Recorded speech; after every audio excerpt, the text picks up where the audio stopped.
Imagine a woman so powerful she could rewrite the laws of an entire empire just to get married, but whose past began on the filthy stages of a brothel.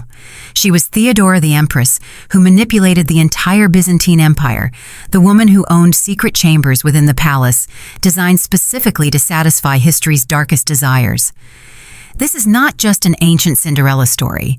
This is the terrifying and naked truth of how sex was weaponized to seize absolute power. Constantinople, 548 AD. Behind the golden doors of the imperial palace, physicians are gathered around a bed draped in Tyrian purple silk. That color costs more than gold, a color only emperors are permitted to wear. The woman dying on that bed once performed naked on stage, while geese pecked grain from between her legs. Now she wears the crown that rules half the known world. Empress Theodora opens her eyes one last time. Her husband Justinian weeps beside her.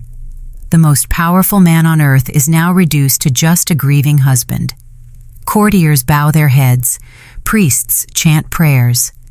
But the servants, the ones who dress her, who clean her private chambers, who know what happens when the palace doors close, they exchange glances filled with hidden meaning. They know secrets that could destroy an empire if spoken aloud, because Theodora of Constantinople lived 3 completely different lives. The public saw a pious empress who built churches and protected women. The court knew a political mastermind who ordered the massacre of thousands without blinking. But the servants, the spies, the midnight visitors to her private rooms, they knew something else entirely.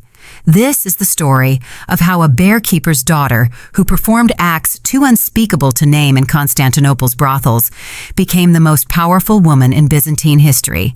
How she changed specific laws just so she could marry an emperor. How she maintained a secret network of lovers while married to the most watched man in the empire. And how she managed to die a saint in the Orthodox Church, despite living a life that makes modern scandals look tame. The servants preparing her body for burial notice marks on her skin that should not exist on a faithful wife. They find items hidden in her chamber that confirm rumors whispered for decades. They discover correspondence revealing appetites that the court historian Procopius called inhuman. But they say nothing. Because even dead Theodora remains the most dangerous woman in Constantinople. What you are about to hear comes from 3 sources. First, the official histories that paint Theodora as a reformed sinner turned righteous empress. Second, Procopius's secret history, written in hidden rooms and buried for centuries, containing allegations so shocking that scholars still debate whether they can possibly be true. And third, archaeological evidence from the palace itself, recently uncovered, suggesting that the secret history might have actually understated the reality. Fair warning, this isn't just another story of ancient scandal.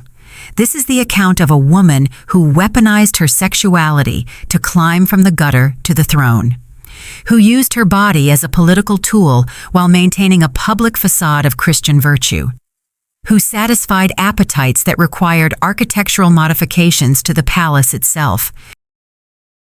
If Theodora's contemporaries are to be believed, she didn't just break sexual taboos, she shattered them so completely that Byzantine law had to be rewritten to accommodate her existence.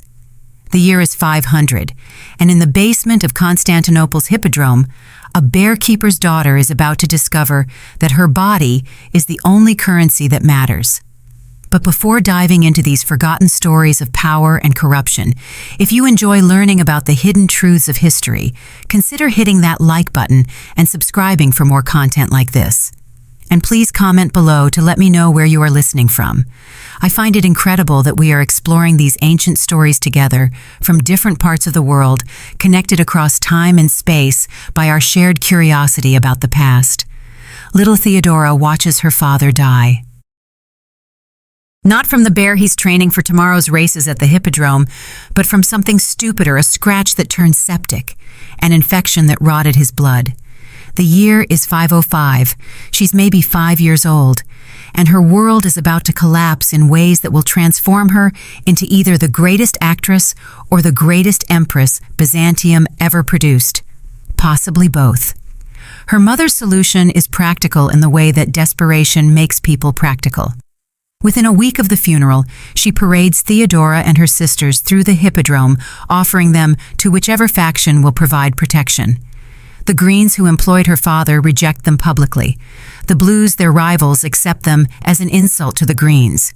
This moment, this public humiliation of 3 girls under age 10, will echo through Byzantine history in ways no one present could imagine. By age 12, Theodora is performing in the theater, which in 6th century Constantinople is essentially legalized prostitution with costumes. The law literally classifies actresses as prostitutes. There is no distinction. You dance, you strip, you service whoever pays. The performances happen on stage. The services happen in private rooms behind the theater.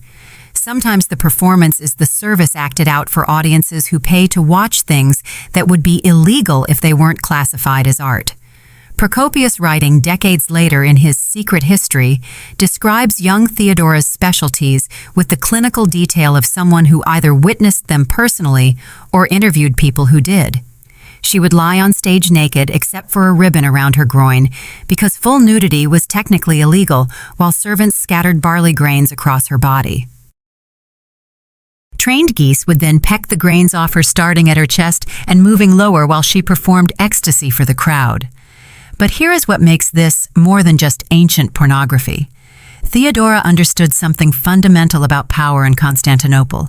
The men watching her degrade herself were senators, merchants, future emperors. They were revealing their desires, their weaknesses, their secrets.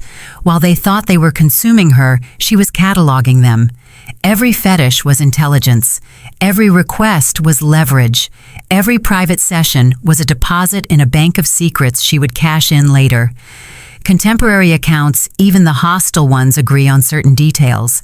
Theodora possessed unusual intelligence, photographic memory for faces and conversations, and the ability to make any man feel like he was the only person in the room. She spoke multiple languages fluently. She could quote Homer and Aristotle. She understood theology well enough to debate bishops, all while taking off her clothes for money. The logistics of her work were mathematically staggering. One account claims she serviced 30 men in a single night, then complained she had only 3 orifices to work with. Another describes her organizing competitions to see whether she could exhaust entire military units. These numbers are probably exaggerated, but even half would represent a kind of physical endurance that transcends normal human capacity. By age 16, she had graduated from the common theaters to private parties for the ultra-wealthy. These weren't just orgies, though they were that too. They were networking events where Constantinople's shadow government conducted real business. Trade deals were negotiated over naked bodies. Political alliances were sealed with shared women. Theodora wasn't just present at these negotiations, she was memorizing every detail. The transformation from actress to courtesan happened through strategic selection of clients. She identified men with actual power versus those with just money. She cultivated relationships with their wives, becoming indispensable to households as both mistress and confidant. She learned which senators took bribes, which generals preferred boys, which bishops visited brothels. Information became her real currency. Her first major relationship was with Hecebolus, the governor of Pentapolis in North Africa. She convinced him to take her as his official mistress, escaping Constantinople's theaters for what seemed like a better life. The relationship lasted 4 years before he abandoned her in Alexandria, penniless and thousands of miles from home. Most women in her position would have returned to prostitution or died. Theodora did something unexpected. She spent a year in Alexandria studying with Christian theologians, not because she found religion, but because she recognized that Christianity was becoming the empire's dominant power structure. She learned Miaphysite doctrine, the branch of Christianity that would later define her political allegiances. She memorized scripture. She cultivated relationships with powerful bishops. She transformed herself from a fallen woman to a repentant sinner, a narrative that would prove invaluable later. The return journey to Constantinople took her through Antioch, where she may have met Justinian for the first time, though accounts differ. What is certain is that by 522, she was back in Constantinople, no longer performing in theaters, but maintaining herself through a suspicious combination of wool spinning and strategic relationships with powerful men. Wool spinning was a euphemism. Everyone knew it, but it provided the veneer of respectability she needed for her next move. Something had changed in Theodora during her travels. The woman who returned to Constantinople wasn't the girl who had left with Hitzabalus. She had seen the empire's power structures from the inside. She understood that sex was just one form of currency in a complex economy of influence. She had developed a long-term plan that would have seemed insane if anyone had known about it. She was going to marry into the imperial family. Justinian first saw Theodora at a gathering he shouldn't have attended in a house he shouldn't have known existed. The year was 522. He was 40 years old, the adopted son of Emperor Justin Celibate, by reputation obsessed with theology and law. She was 22, officially a wool spinner. Unofficially still the most dangerous woman in Constantinople.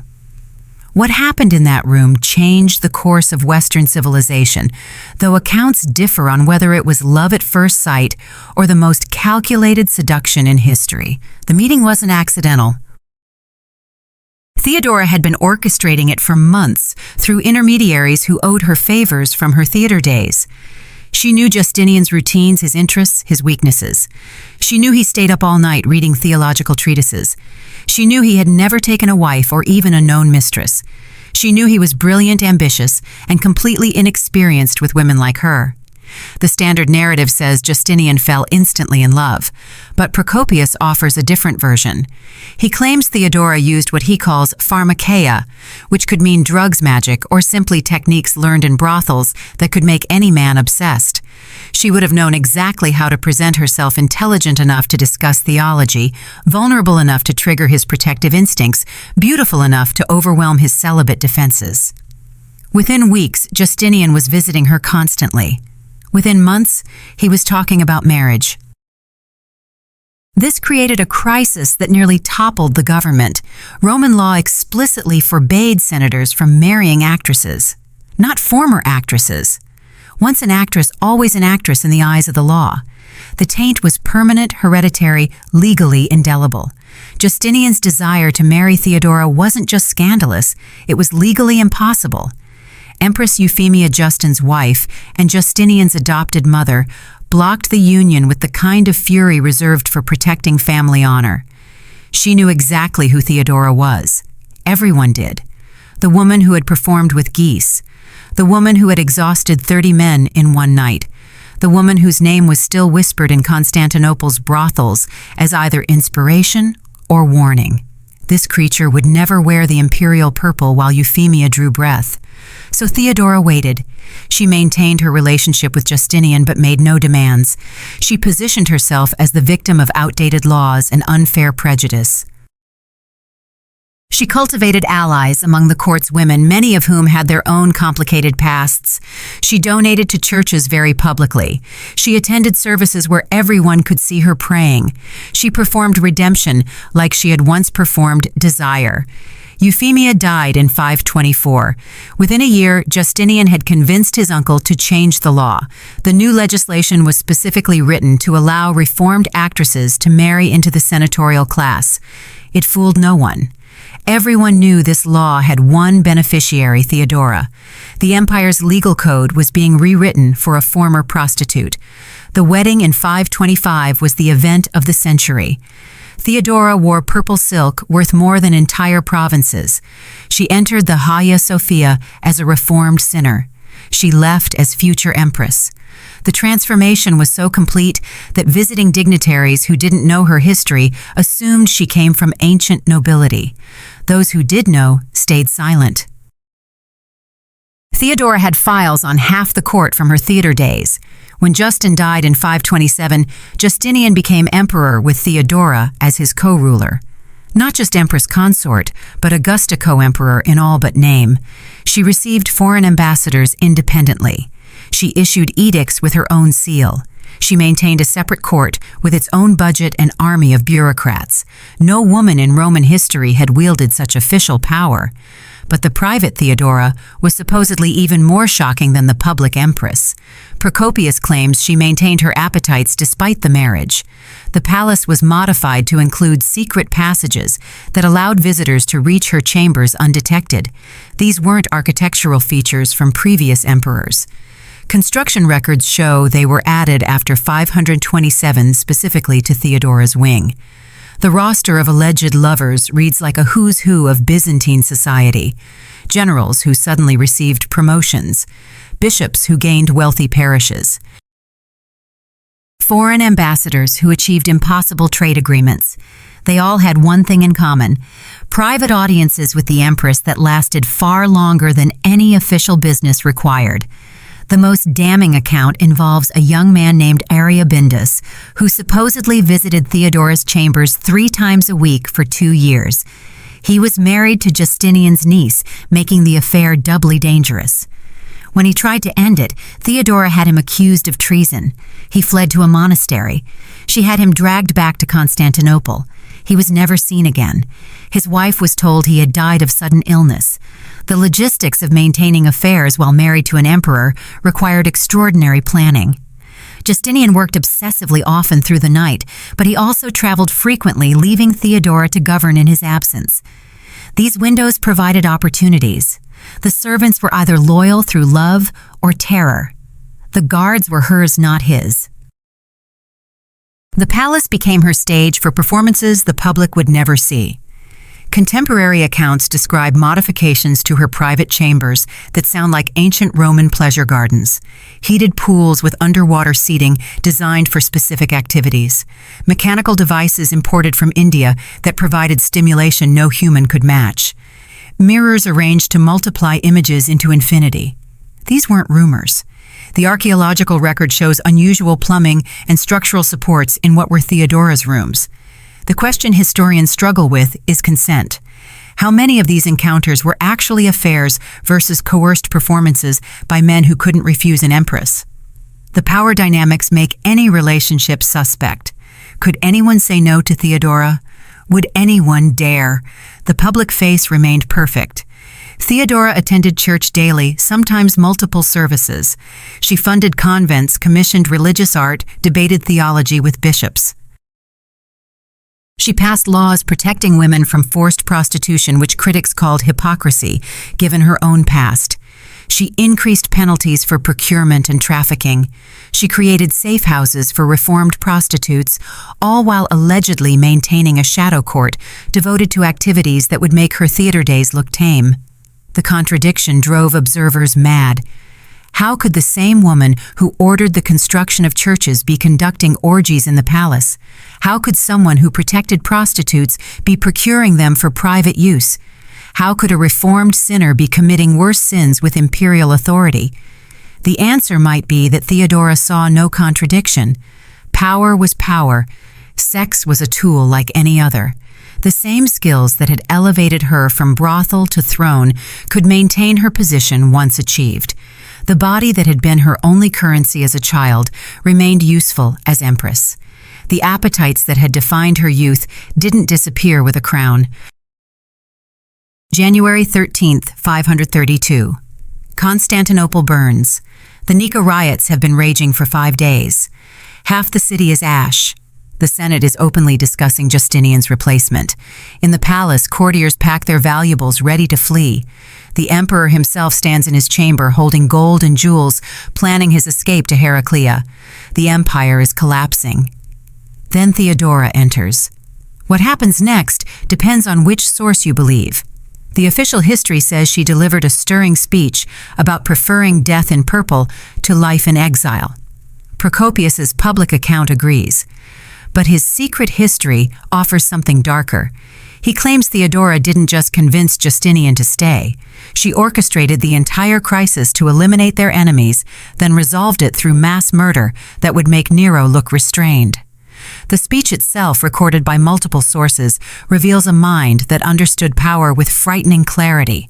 "Purple makes a fine shroud," she supposedly said. I will never see the day when I am not called Empress. If you wish to flee Caesar, you have the money. The ships are ready. The sea is open.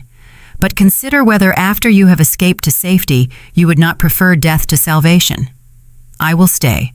I believe in the old saying, royalty is a good burial shroud. Justinian stayed, but more importantly, he gave Theodora control of the response. What followed was not negotiation or compromise. It was systematic slaughter disguised as law enforcement. The rioters had gathered in the Hippodrome, the same arena where Theodora had once performed with geese. 30,000 people packed into a space meant for entertainment, now serving as a revolutionary assembly. They had already crowned a new emperor, Hypatius, nephew of the previous emperor Anastasius. They thought they had won. Theodora's solution was elegant in its brutality.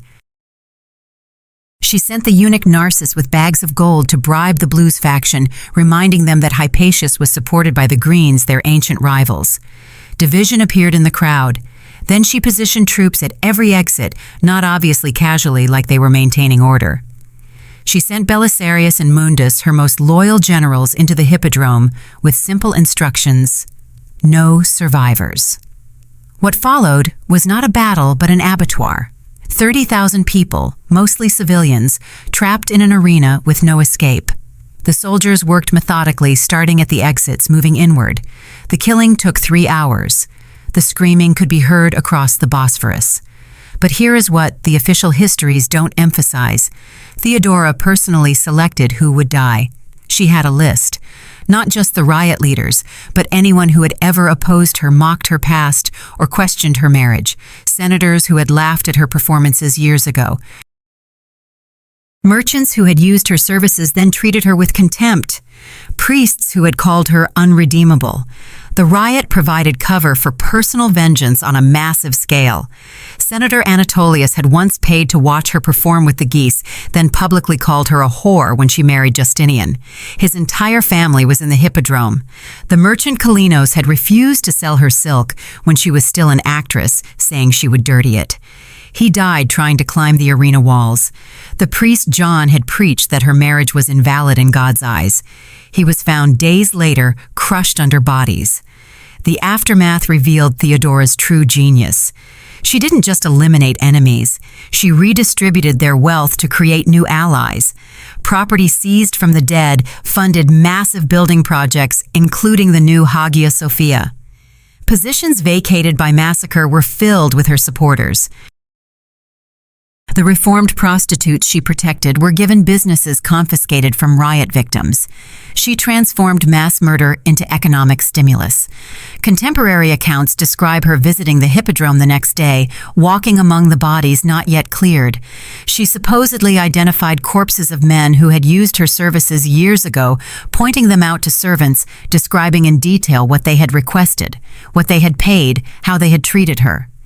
This one liked to be strangled while he finished, she allegedly said, over one senator's body. Now he knows how it feels. The psychological impact on Constantinople was permanent. The population understood that Theodora would murder 30,000 people rather than give up power. More terrifying, she would enjoy it. The woman they had watched degrade herself for coins now commanded life and death absolutely. The transformation was complete and horrifying. But Theodora's revenge went beyond simple killing. She instituted new laws that seemed progressive, but actually served her vendetta. Banning forced prostitution meant she controlled who could practice the trade.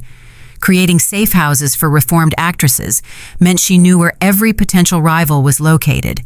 Increasing punishments for procurement meant she could eliminate anyone who knew her past by charging them retroactively. The rebuilding of Constantinople after the riots followed Theodora's vision, not Justinian's. The new city was designed to prevent future gatherings, wide boulevards that troops could control, public spaces with multiple exits to prevent trapping crowds. Most importantly, a new palace complex with even more elaborate private quarters for the Empress, including the architectural modifications that scandalized builders. Workers described constructing rooms with no windows but multiple hidden entrances. pools with heating systems that required constant maintenance by servants who were then transferred to distant provinces, chambers with acoustic designs that prevented sound from escaping. One builder writing years later in Alexandria claimed he was ordered to create a room with restraints built into the walls and floor disguised as decorative elements. The question of Justinian's knowledge haunts historians. Did he know about Theodora's appetites? Did he participate? Or did he deliberately ignore evidence to maintain the fiction of their Christian marriage? The emperor, who spent nights writing theological treatises while his wife supposedly conducted orgies in adjoining rooms, presents a psychological puzzle that may be unsolvable. Some evidence suggests complicity. Justinian never remarried after Theodora's death despite needing heirs. He preserved her rooms exactly as she left them, forbidding anyone from entering. He destroyed documents that might have contained compromising information. He elevated her supporters even after her death, suggesting either genuine love or fear of what they might reveal. The Nika riots transformed Theodora from powerful empress to untouchable autocrat. The senators who survived knew she had orchestrated their colleagues' deaths. The merchants understood their wealth existed at her pleasure. The church recognized that their moral authority meant nothing against her will. Constantinople learned that the former prostitute, who had once begged for their coins, would now take their lives without hesitation. Theodora's real power didn't flow through official channels. While Justinian governed the empire through law and bureaucracy, she controlled it through a shadow network that reached from palace bedrooms to monastery cells, from barbarian camps to Persian courts. The woman who had learned to read men's desires in Constantinople's brothels now used that knowledge to build an intelligence apparatus that would make modern spy agencies envious. The network began with the women nobody noticed, servants who cleaned senatorial bedrooms and heard everything, prostitutes who serviced government officials and remembered every word spoken in passion. Former actresses Theodora had saved from the streets now placed in households where they could observe and report. Each woman owed Theodora personally. Their loyalty wasn't to the empire, but to the empress who had lifted them from degradation. The eunuchs formed another layer. Castrated men occupied a unique position in Byzantine society, trusted with women because they couldn't seduce them, but dismissed by men as not fully male. Theodora cultivated them systematically. Narcissus, her chief eunuch, commanded armies. Scholasticus controlled the palace purse. Each eunuch in her network managed dozens of informants, creating cells that couldn't be fully exposed, even if discovered. The intelligence gathered was intensely personal. Senator Strategius preferred very young girls' information. Theodora used to supply him with carefully selected options who reported every preference and pillow confession. Bishop Seth had a weakness for Syrian wine that loosened his tongue about church politics. General Buzes talked in his sleep, revealing military plans to the courtesan Theodora had placed in his bed. The blackmail material was catalogued with bureaucratic precision. Hidden in the palace were rooms filled with documents that could destroy anyone in Constantinople: letters, proving adultery, financial records, showing embezzlement, testimony about preferences that would horrify the public. Theodora didn't always use this information immediately. Sometimes she held it for years, waiting for the perfect moment. Marcus the Patrician learned this when he opposed one of Theodora's theological positions in 538.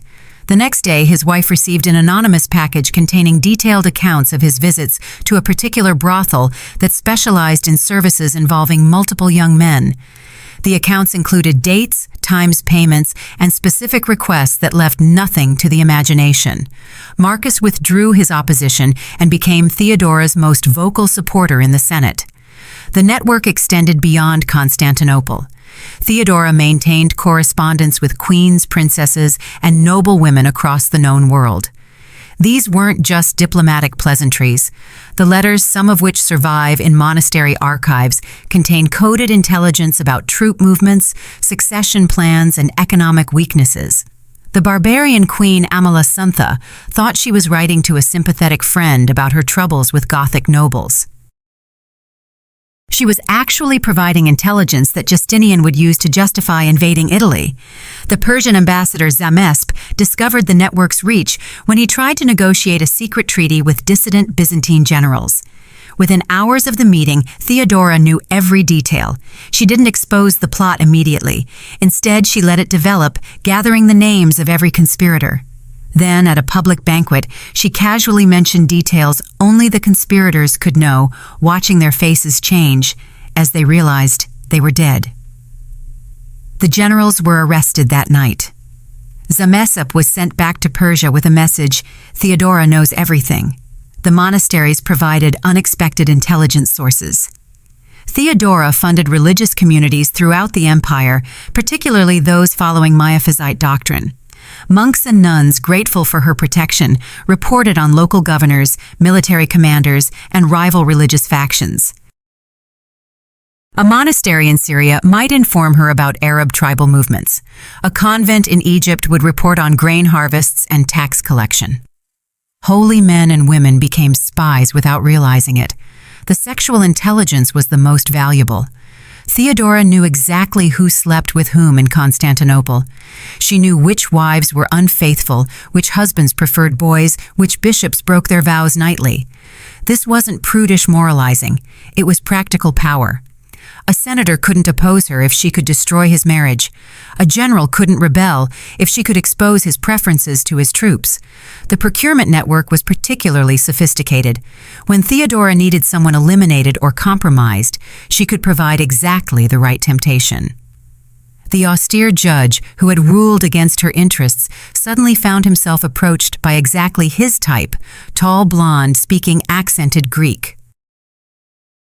The woman was irresistible because Theodora had trained her specifically for this target. Within a month, the judge was reversing his decisions to keep his new mistress happy, not knowing she reported every word to the Empress. Children formed another intelligence layer. Theodora established orphanages throughout Constantinople staffed by her supporters. The children were educated, trained, and placed in households where they could be useful. A boy might become a secretary to a senator reading all his correspondence. A girl might become a lady's maid observing her mistress's affairs. They all remembered who had saved them from the streets. The architectural intelligence was ingenious. During the rebuilding after the Nika riots, Theodora's architects included listening posts in new construction hollow columns that carried sound from rooms above decorative grills that looked ornamental but allowed observation floors with gaps that let conversations filter through. Rebuilt Constantinople was a city designed for surveillance with Theodora at the center of the web. Foreign rulers learned to fear Theodora's reach.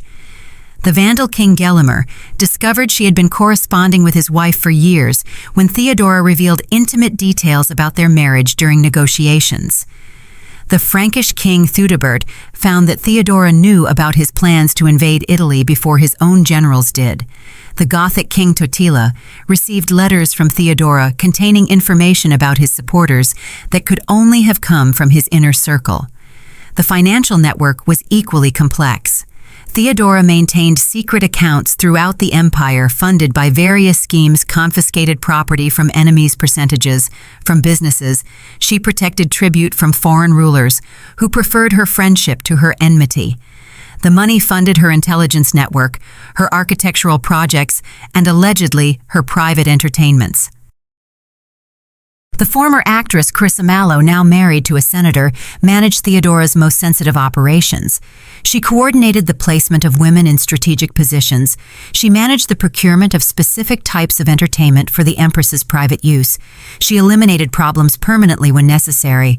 Her house near the palace was known as a place where people entered but didn't always leave. The medical intelligence was particularly valuable. Theodora's doctors didn't just treat illness, they reported on it. She knew which officials were dying, which generals were going blind, which senators suffered from conditions that affected their judgment. She could predict succession crises, military failures, and political opportunities based on health intelligence that no one knew she possessed. The architectural modifications to Theodora's wing of the palace began immediately after the Nika riots. Officially, they were restoration after fire damage. Actually, they were the physical manifestation of appetites that required specialized infrastructure. The builders were brought from Syria and Egypt, men who didn't speak Greek and couldn't gossip in Constantinople's markets. When construction finished, they were reassigned to frontier fortifications, where life expectancy was measured in months. The plans, partially recovered from monastery archives where they were hidden after Theodora's death, show innovations that wouldn't appear in European architecture for another 1,000 years. Hypocaust heating systems that maintained specific temperatures in different rooms, hydraulic mechanisms that could raise and lower platforms, acoustic engineering that could either amplify or completely muffle sound. These weren't standard palace improvements. The main chamber, which servants privately called the Purple Room, was 60 feet long and 40 feet wide. The ceiling was domed, covered in mirrors of polished silver that created infinite reflections. The floor was heated marble with channels underneath for warm water, maintaining a temperature that made clothing uncomfortable even in winter. The walls contained hidden compartments that could be opened by pressing specific decorative elements, revealing implements that servants would retrieve and clean after each use. The pool complex defied standard Roman bathing architecture.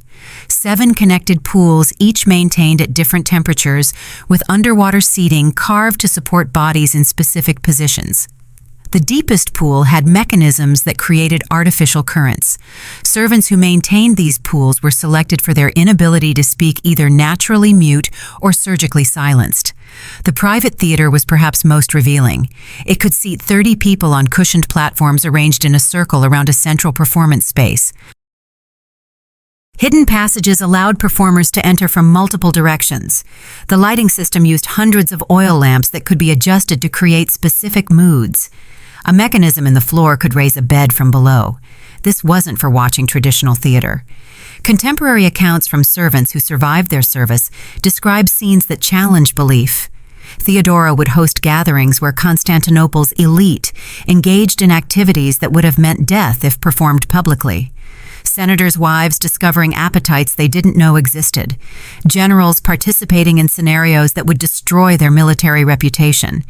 Bishops breaking every vow while quoting scripture. The procurement for these gatherings required its own infrastructure. Young people of both genders were acquired through various channels. Some were purchased from traders who didn't ask questions. Others were recruited from the theaters and brothels Theodora had once worked in. Some were children from her orphanages selected for specific characteristics and trained for particular purposes. The training itself happened in a separate facility near the palace disguised as a school for palace servants. The curriculum included dance, massage, conversation in multiple languages, and specialized physical techniques that aren't fully described in surviving documents.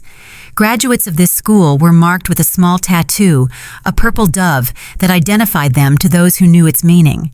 The court physician Aetius, writing in cipher, years after Theodora's death, described treating injuries that he couldn't explain through normal palace activities.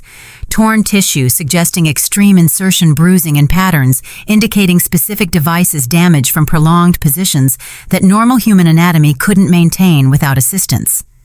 He treated these injuries silently, knowing that questioning them meant disappearing. The supply chains for Theodora's activities reached across the empire. Merchants in Alexandria provided substances that enhanced endurance and sensation. Indian traders brought devices made of ivory and jade carved in shapes that served specific purposes. Persian suppliers provided oils and unguents with properties that Roman medicine didn't understand. The budget for these acquisitions was hidden in palace maintenance costs. Justinian's knowledge remains the great mystery. His chambers were separated from Theodora's by a single corridor close enough that sound would carry without the acoustic dampening the architects had installed. He worked through most nights, writing his legal codes and theological treatises. Did he not hear? Did he not notice servants moving through the palace at strange hours? Did he not wonder about the architectural modifications that cost more than military campaigns? One theory suggests Justinian was an active participant who maintained public ignorance for political reasons.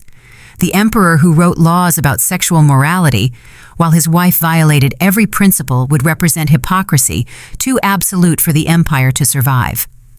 Another theory proposes he knew but accepted it as the price of Theodora's political genius. A third suggests he was genuinely oblivious, lost in his books, while his wife transformed the palace into something unprecedented. The dinner parties were legendary among those who attended and survived. Theodora would host 20 to 30 carefully selected guests. The meals began normally with traditional Roman courses, but as wine flowed specially mixed with herbs that lowered inhibitions and enhanced sensations, the evening would transform. Clothing became optional, then discouraged, then forbidden. Performances would begin starting with traditional dances that gradually became something else entirely. Senator Priscus, writing in a private letter discovered centuries later, described one such evening. The Empress orchestrated pleasure like a general coordinates battle. Every person knew their role, every sensation was planned, every combination was deliberate. I participated in acts I cannot name with people I see daily in the Senate. We are all bound now by shared shame that ensures mutual silence. The games Theodora invented went beyond simple physical pleasure. She created elaborate scenarios that combined power, humiliation, and release. A judge who had ruled against her might find himself in a position of complete submission to someone he had sentenced. A general who prided himself on control would be restrained and subjected to experiences that shattered his self-image. A bishop who preached against flesh would discover appetites that contradicted every sermon. The psychological manipulation was masterful. Theodora understood that physical pleasure was temporary, but psychological transformation was permanent. She didn't just want bodies. She wanted to fundamentally alter how Constantinople's elite understood themselves. A senator who had experienced submission to a former prostitute could never again believe in natural hierarchy. A general who had begged for release from a 20-year-old boy could never again command with the same authority. Every morning at dawn, Theodora attended divine liturgy at the Hagia Sophia. She stood in the imperial gallery, visible to thousands of worshippers, the perfect image of Christian piety. Her purple robes covered her from neck to floor. Her head was veiled. Her hands held jeweled gospel books worth more than provinces. She was the defender of Miaphysite Christianity, the protector of persecuted monks, the builder of churches. She was also, according to the whispers that nobody dared speak aloud, conducting activities in the palace that would make pagan orgies look restrained. The contradiction wasn't just personal hypocrisy, it was a systematic exploitation of religious authority for decidedly unreligious purposes. Theodora understood that controlling the church meant controlling the interpretation of morality itself. If she could define what was holy, she could also define what was permissible. The woman who had once performed with geese now decided which bishops received appointments. Her support for Miaphysite Christianity against Orthodox doctrine wasn't theological conviction, it was strategic positioning. The Miaphysites were persecuted, marginalized, and desperately needed powerful protection. In exchange for that protection, they provided absolute loyalty. Monks and bishops who owed their survival to Theodora wouldn't question her private activities. They couldn't afford to. The monastery of St. Simeon in Syria received massive donations from Theodora, enough to rebuild entirely after an earthquake. The abbot, a man named Seth, who had fled Orthodox persecution, wrote letters of gratitude that border on worship. He called her the New Mary, God's chosen vessel, holier than the saints. He also supplied her with young novices who were transferred to Constantinople for special theological training and were never seen again. The convent of St. Catherine in Alexandria was another beneficiary of Theodora's generosity. The abbess Maria had been a prostitute in Constantinople before finding religion. She understood exactly who her patron was and what was expected. When Theodora requested pure vessels for holy work, Maria knew to send her most beautiful young nuns girls who had joined the convent to escape poverty and were about to discover that God's service took unusual forms. Bishop Anthimus of Constantinople owed his position entirely to Theodora. She had elevated him from obscurity despite his questionable theology and even more questionable personal life. In exchange, he provided religious cover for her activities. When senators questioned palace morality, Anthimus would preach about the danger of false witness. When rumors spread about the Empress's appetites, he would condemn gossiping as a mortal sin. He transformed the pulpit into Theodora's public relations department. The theological debates Theodora engaged in were performances of a different kind. She would summon bishops to discuss the nature of Christ, the interpretation of Scripture, the requirements for salvation. These discussions would last hours, with Theodora demonstrating encyclopedic knowledge of patristic writings. Then, after establishing her religious credentials, she would retire to chambers where activities occurred that every religious text condemned. The pilgrimage industry became another tool for Theodora's purposes. She funded hostels for pilgrims traveling to holy sites, staffed by her supporters. These hostels served multiple functions. They gathered intelligence about religious movements throughout the empire. They identified potential recruits for her various networks. And sometimes particularly attractive or useful pilgrims would be diverted to Constantinople for audiences with the Empress that had nothing to do with religious devotion. The holy relics trade provided cover for even darker activities. Theodora was known as a passionate collector of saints' bones, fragments of the true cross, and other sacred objects. Merchants who supplied these relics often brought other cargo. Hidden among legitimate religious artifacts were items of decidedly unholy purpose. Devices from India, substances from Persia, manuscripts from Egypt describing practices that predated Christianity by millennia. Her charitable works, extensively documented in official histories, had shadow purposes. The hospital she established for reformed prostitutes wasn't just mercy, it was a recruitment center. Women who had nowhere else to go were given food, shelter, and protection. In exchange, some were selected for special service. They couldn't refuse. Where else would they go? The street meant death.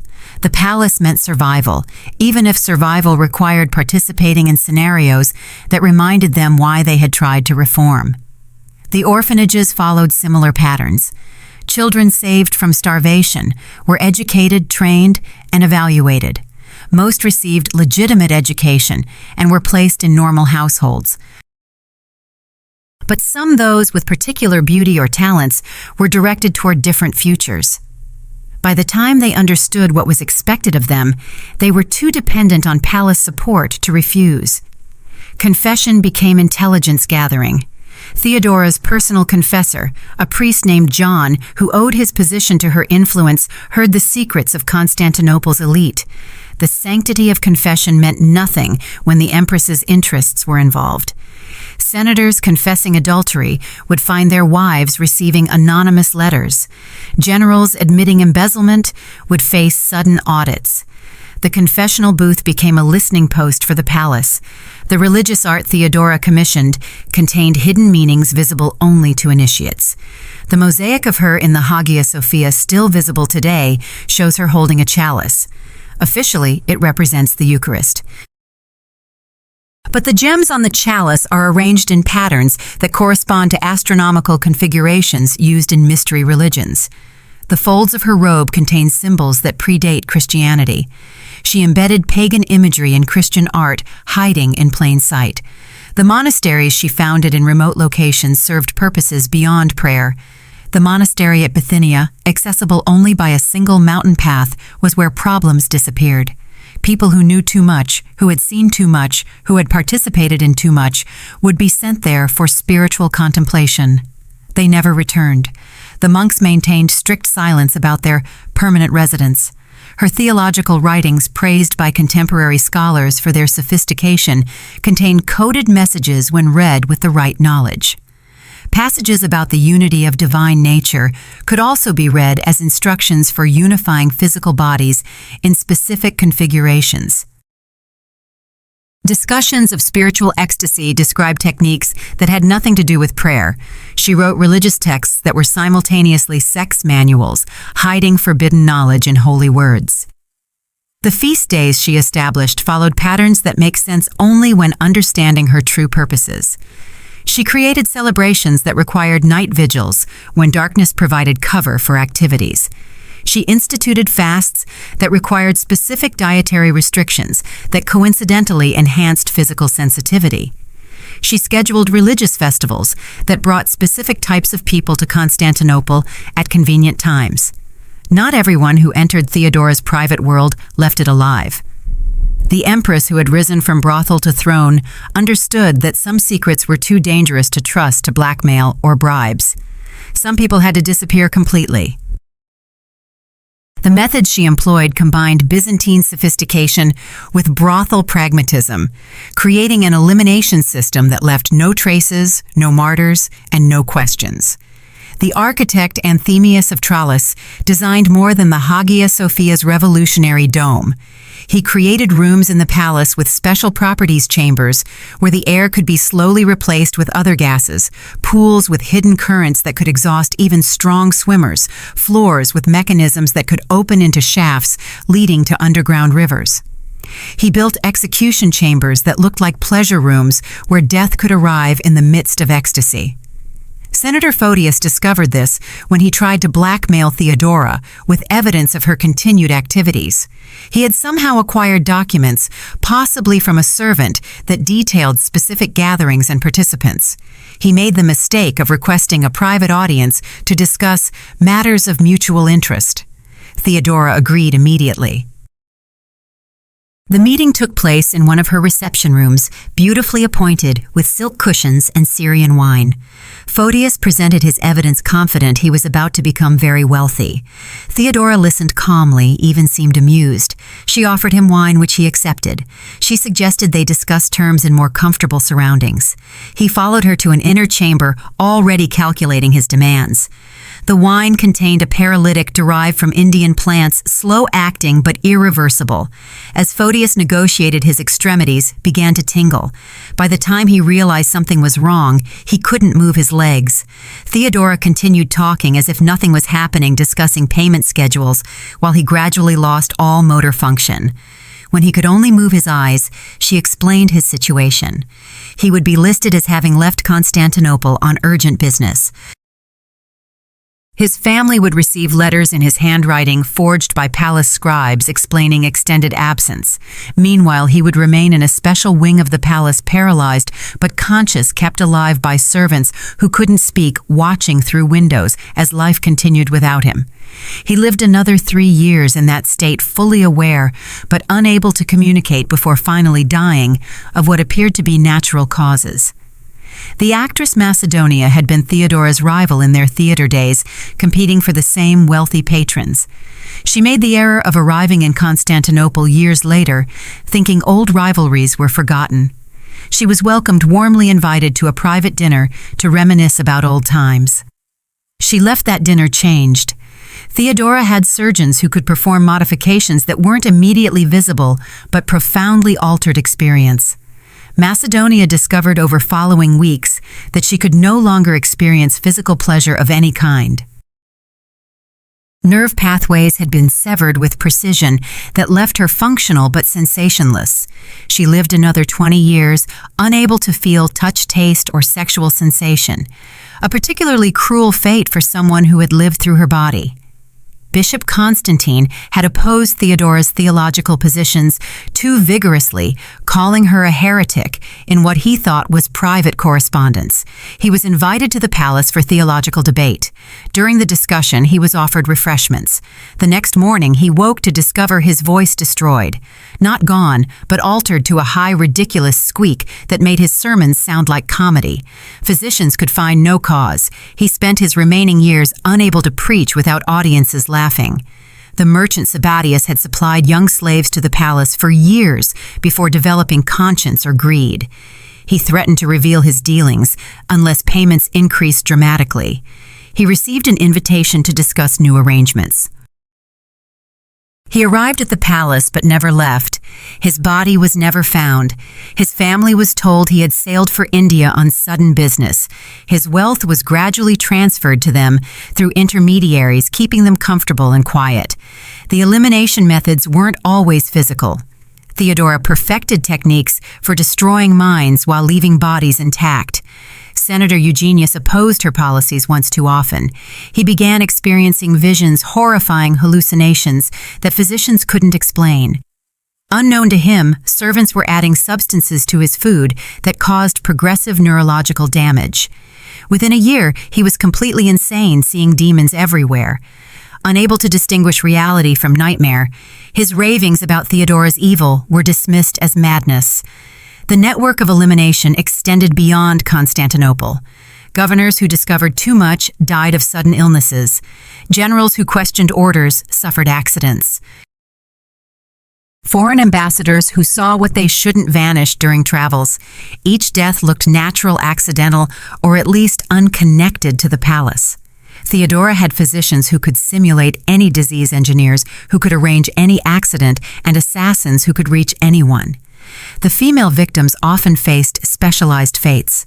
Theodora seemed to take particular pleasure in destroying women who reminded her of her past or threatened her present. A young actress who performed the same goose routine Theodora had once done was found months later alive but modified.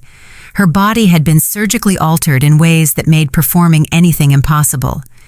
She became a warning to others who might trade on Theodora's former reputation. The noblewoman Julia had mocked Theodora's low birth at a court function, making jokes about bears and geese. She was invited for a private reconciliation. She left that meeting looking normal, but was fundamentally changed. She had been conditioned through methods that remain unclear to experience violent physical reactions to luxury items. Silk against her skin caused burning sensations. Gold jewelry created nausea. Fine foods tasted like rot. She spent her remaining years unable to enjoy any of the privileges of her class, living in voluntary poverty to avoid constant agony. The record-keeping for these eliminations was meticulous but coded. Hidden in the palace archives were documents that appeared to be routine administrative records, but actually tracked every disappearance. Names were replaced with numbers. Methods were described in terms that seemed medical, but had different meanings. A casual reader would see healthcare records. Someone who knew the code would see a catalog of sophisticated murder. 548 AD arrived with spring warmth and Theodora dying by degrees. The cancer, probably ovarian, though physicians couldn't be certain, had been growing for 2 years.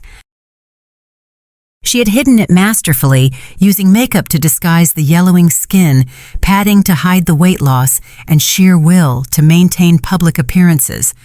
But by March, even she couldn't pretend anymore. The Empress, who had performed impossible acts on stage, was giving her final performance, and she knew the ending. The preparations for death were as elaborate as anything she had orchestrated in life. Documents were burned in palace furnaces for 3 straight days. Witnesses saw cartloads of papers, possibly the blackmail files she had maintained for decades, reduced to ash. Certain servants disappeared, transferred to distant provinces, or simply vanishing entirely. Others were promoted to positions that ensured their silence through complicity. She summoned specific people for final audiences. Some emerged weeping, others terrified, a few seemingly relieved. Senator Marcus left her chamber pale and shaking, immediately departed for his estates, and never returned to Constantinople. Bishop Minos spent 4 hours with her and emerged looking decades older. The details of these conversations were never recorded, but their effects rippled through Byzantine society for generations. The medical treatment she received was extraordinary, even by imperial standards. Physicians from Alexandria, Antioch, and even India attended her. They tried everything, herbs that came from beyond the known world, surgical procedures that wouldn't be rediscovered for centuries, and treatments that seemed more magical than medical. Nothing worked. The cancer had spread everywhere, consuming her from within, like she had once consumed men. But even dying Theodora maintained her appetites, or at least the performance of them. Servants reported sounds from her chambers that suggested activities impossible for someone in her condition. Whether these were real or staged for some final purpose remains unknown. Perhaps she wanted observers to believe she remained dangerous even while dying. Perhaps the appetites that had defined her were stronger than death itself. Justinian's behavior during her final months revealed either genuine love or genuine terror. He spent every moment not required for governance at her bedside. He wept openly, something emperors never did. He offered anything, promising God he would build 100 churches if Theodora recovered. He even suggested abdicating if it would somehow save her. She reportedly laughed at this, saying, "Purple makes a good shroud for both of us." The deathbed confession that everyone expected never came. Priests attended her, constantly offering opportunities for final repentance. She confessed nothing beyond standard sins. No mention of the geese, the orgies, the eliminations, the networks of corruption and flesh she had maintained. She performed Christianity perfectly to the end, receiving last rites with apparent devotion, calling on Christ and the Virgin, dying as purely as any saint. June 28th, the end came. But even this was orchestrated. She chose to die at dawn as purple light entered through windows she had positioned specifically for this moment. The court assembled in careful hierarchy. Justinian held her right hand. Her allies held vigil. Her enemies, those who survived, were required to attend and mourn. She had scripted even grief. The last words, reported by multiple sources, though they differ in detail, were either, "I regret nothing," or "Purple is sufficient." Both sound like her. Both were probably true. She closed her eyes as the sun rose, fully purple light giving way to gold, the transformation complete. The bearkeeper's daughter, who had performed with geese, died as the most powerful woman in Byzantine history. The funeral surpassed anything Constantinople had seen. Justinian spared no expense, though expense hardly describes it. The procession stretched for miles. Every church bell in the city rang continuously for 3 days. The body, preserved with techniques learned from Egypt, was displayed in purple robes that cost more than armies. The crowd that gathered was larger than for any emperor's funeral. Some came to mourn, others to confirm she was actually dead. But the funeral was also carefully controlled. The body was displayed at distances that prevented close inspection. The pallbearers were her most loyal servants, men and women who knew what secrets to keep. The burial itself was private, with only Justinian and selected officials present. The tomb was sealed with mechanisms that would prevent opening. Whatever Theodora took to her grave would stay there. The immediate aftermath revealed her lasting power. Documents she had prepared were released on schedule. Some elevated allies to positions they would hold for life. Others destroyed enemies who thought her death meant freedom. A senator who had celebrated too openly was found dead within a week, poisoned by methods Theodora had perfected. Even dead she could kill. Justinian's transformation after her death suggested the depth of her influence. He never remarried despite desperate need for heirs. He preserved her chambers exactly as she left them, forbidding anyone to enter. He continued policies she had established, even when advisors begged him to change. He built churches in her memory that bankrupted the treasury. He mourned her for 17 years until his own death, never recovering the energy that had defined his early reign. The systematic destruction of evidence began immediately. Servants who knew too much disappeared or died in various accidents. Documents that might have contained compromising information vanished from archives. Buildings were demolished and rebuilt to eliminate architectural evidence. The purple room with its mirrors and mechanisms was sealed, then filled with concrete, then built over entirely. Whatever happened there was literally buried. But some evidence survived: hidden documents in monastery walls, archaeological remains that don't match official records, stories passed through generations of servants, coded messages in art and architecture.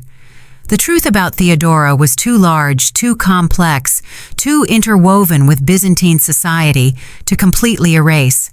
She had made herself essential to too many systems. Her elimination would have required eliminating Constantinople itself. 500 years after Theodora's death, workers renovating the Hagia Sophia discovered a sealed chamber behind the Imperial Gallery. Inside were documents that had been hidden, possibly on the night of her death. The papers were removed, studied briefly by church officials, then destroyed on orders from the Patriarch. But one worker, literate and curious, had read portions before their destruction. His account, recorded by his grandson decades later, described lists of names with acts beside them that would make demons blush. The archaeological evidence continues to emerge even today. Excavations beneath Istanbul regularly uncover Byzantine remains. In 1993, construction workers found a complex of rooms that didn't match any known palace plans. The configuration suggested specialized purposes: pools with unusual shapes, chambers with mounting points for equipment that wasn't identified, underground passages that connected to multiple buildings. The site was documented, then covered again for a future that hasn't yet arrived. Modern forensic analysis of surviving Byzantine skeletons reveals patterns that historians struggle to explain. Multiple female skeletons from the palace area show signs of repeated trauma consistent with extended restraint. Male skeletons from the same period display damage, suggesting prolonged positions that normal anatomy wouldn't voluntarily maintain. These remains tell stories that written records tried to silence. The artistic legacy is equally revealing. Byzantine mosaics from Theodora's period contain imagery that seems standard until examined closely. Figures and backgrounds engaged in acts that become visible only at certain angles.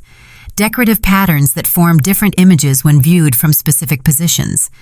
Christian saints with expressions that suggest ecstasy rather than devotion. The artists were encoding what they couldn't openly depict. Procopius's secret history itself raises questions that may never be answered. If even half of what he wrote was true, Theodora was history's most successful sexual predator, using imperial power to satisfy appetites that required architectural modification to accommodate. If it was all lies, why did no contemporary dispute it? Why did Justinian never refute accusations that painted his beloved wife as a monster? Why did the Byzantine establishment accept the text's existence without challenge? The medical texts from the period contain descriptions that support some of Procopius's claims. Physicians describe treating injuries they attribute to palace activities without elaboration. They reference substances imported for imperial use that had no medical purpose. They document physical modifications performed on healthy individuals for reasons they don't explain. The medical evidence suggests something was happening that required professional treatment. The financial records reveal enormous expenditures that official histories can't explain. Money spent on construction that produced no visible buildings. Payments to merchants who supposedly supplied common goods at extraordinary prices. Salaries for servants whose duties were never specified. The economics of Theodora's reign include a shadow budget that funded something requiring massive resources. The religious implications remain debated. How did a woman living the life Procopius describes maintain support from religious leaders? Were they all compromised by blackmail? Were some willing participants? Did they see her charity work as outweighing her private conduct? Or did they, like everyone else, simply fear opposing someone who could eliminate enemies with such sophisticated efficiency? The genetic studies of modern populations provide unexpected insights. Certain genetic markers associated with Byzantine nobility appear in populations that shouldn't have them according to official genealogies. The suggestion is that Theodora's practice of using sex as politics created bloodlines that official history doesn't acknowledge. Constantinople's elite may have been more intimately connected than anyone admitted. The influence on later Byzantine culture was profound but hidden. The elaborate court ceremonies that developed after Theodora's death included elements that make sense only as references to her practices.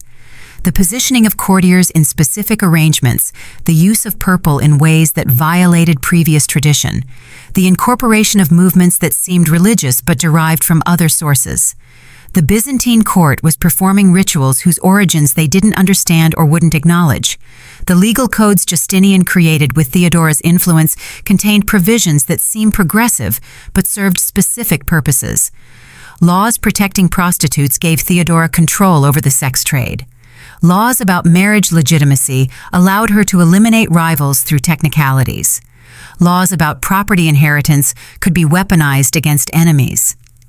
The Justinian Code foundation of Western law was partially written by a woman who had performed with geese. The architectural influence extended beyond Constantinople. Churches built during Theodora's reign across the empire contain design elements that don't match standard Byzantine architecture. Hidden rooms that serve no religious purpose. Passages that connected to buildings that no longer exist. Decorative elements that become obscene when shadows fall at certain angles. Theodora left her mark in stone across 3 continents. The woman in the purple shroud was buried with ceremonies that proclaimed her a saint, but the servants who prepared her body knew better. They saw the marks that shouldn't exist on a faithful wife's skin. They found the items hidden in her chambers that confirmed decades of rumors. They discovered the documents that revealed appetites even Procopius hadn't imagined. But they said nothing, because even dead Theodora remained the most dangerous woman in Constantinople.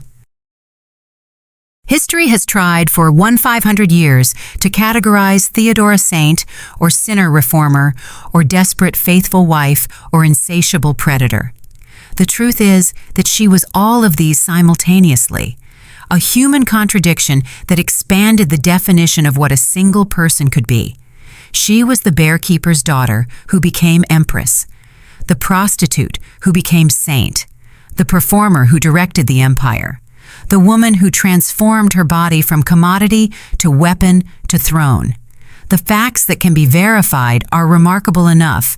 She rose from the absolute bottom of Byzantine society to its peak. She changed laws specifically to enable her marriage. She saved Justinian's throne during the Nika riots.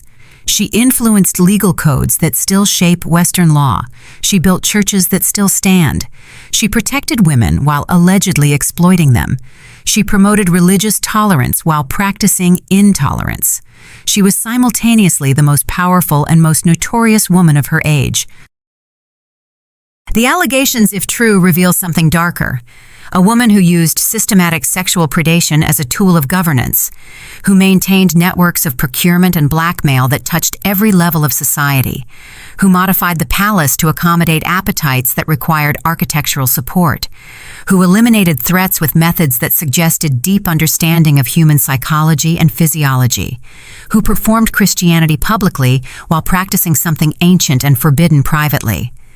But perhaps the most disturbing possibility is that everything was performance, that the girl who learned to fake ecstasy for paying audiences never stopped performing, that every appetite was calculated for effect, that every scandal was strategic, that she created a persona so overwhelming that no one could see the real person beneath, that the greatest actress of the Byzantine stage played a role for 40 years without ever breaking character. Modern Istanbul has built over most of Byzantine Constantinople. The palace is gone, its secrets buried beneath centuries of construction.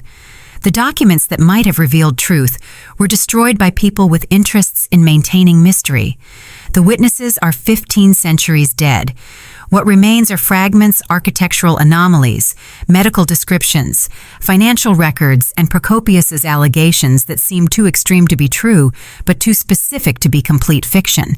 Theodora won in the end. She died in purple as she had promised. She was buried as empress, not actress. She is remembered as saint by the Orthodox Church that would have condemned her lifestyle. Her mosaic in the Hagia Sophia shows her as she wanted to be seen regal pure holding the chalice of Christ. The bearkeeper's daughter who performed with geese achieved the ultimate transformation. But the servants knew. The workers who found the sealed chambers knew. The physicians who treated inexplicable injuries knew. The architects who built impossible rooms knew. The merchants who supplied unnameable items knew. The senators who attended certain gatherings knew. The bishops who owed their positions to her protection knew. They all knew, and they all stayed silent because Theodora had taught Constantinople that silence was survival. The purple shroud that covered her body was worth more than most kingdoms. It was the same color as the bruises she had once displayed on stage performing Suffering for Coins. The same color as the birthmarks that identified her in the brothel.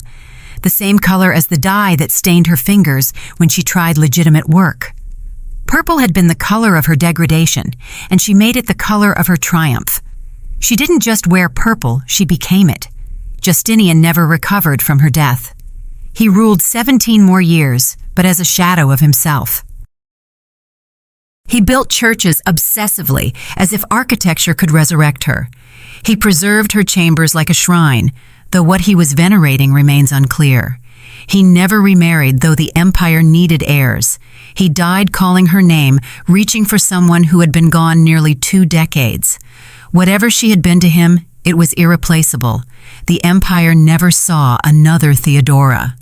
Later empresses were either too pure to be effective or too corrupt to maintain power. None achieved her balance of public virtue and private vice, political genius and personal degradation, Christian charity and pagan appetite. She had been unique, unrepeatable, a convergence of circumstances that created something history couldn't classify or replicate. The final accounting is impossible. How many died for her pleasure? How many lived in her debt? How many bloodlines carry her genetic legacy through unacknowledged liaisons? How many buildings contain her architectural secrets? How many laws reflect her influence? How many saints owed their canonization to her protection? The questions multiply infinitely, like the mirrors in her purple room. She remains history's most successful contradiction, the prostitute saint, the reformed sinner who never reformed, the faithful wife who maintained a network of lovers, the Christian empress who practiced older religions, the protector of women who exploited them, the builder of churches who modified the palace for obscene purposes, the woman who rose from nothing to everything without ever explaining how. Every biographer who attempts to capture Theodora discovers what the servants who prepared her body learned. There were multiple Theodoras layered like Russian dolls, each containing another version that contradicted the last. The actress contained the prostitute contained the empress contained the saint contained something that predated Christianity, older and hungrier than anything Rome had imagined. The purple light that filled her death chamber that final morning wasn't just dawn. It was the color she had conquered, worn, become. She had taken the symbol of imperial power and made it inseparable from her story. Every emperor after her wore purple that carried her memory. Every ceremony that used purple invoked her ghost. Every piece of purple silk traded in Byzantine markets whispered her name. She died as she had lived, performing calculating, overwhelming, and never ever apologizing. The bearkeeper's daughter, who had discovered that her body was currency, had purchased an empire with it. The actress who had learned to fake pleasure had given an emperor genuine happiness. The prostitute who had serviced 30 men in a night had transformed into a saint venerated by millions. History would remember her as Justinian's wife, as if that was her primary identity. But Theodora was never primarily anyone's anything. She was herself unprecedented and unrepeatable, a force that bent reality around her will until purple itself meant Theodora more than emperor. She had won a game no one else knew was being played by rules she wrote as she went for stakes that included the memory of civilization itself. If this glimpse into history's hidden darkness has left you wanting to uncover more buried truths, I've prepared another journey into the shadows of the past that you won't want to miss. Click on the video appearing on your screen now to discover another shocking chapter that history tried to erase. And if you found this exploration as compelling as I did, hit that subscribe button so we can continue peeling back the layers of history together. These forgotten voices deserve to be heard, and there are so many more stories waiting to be told.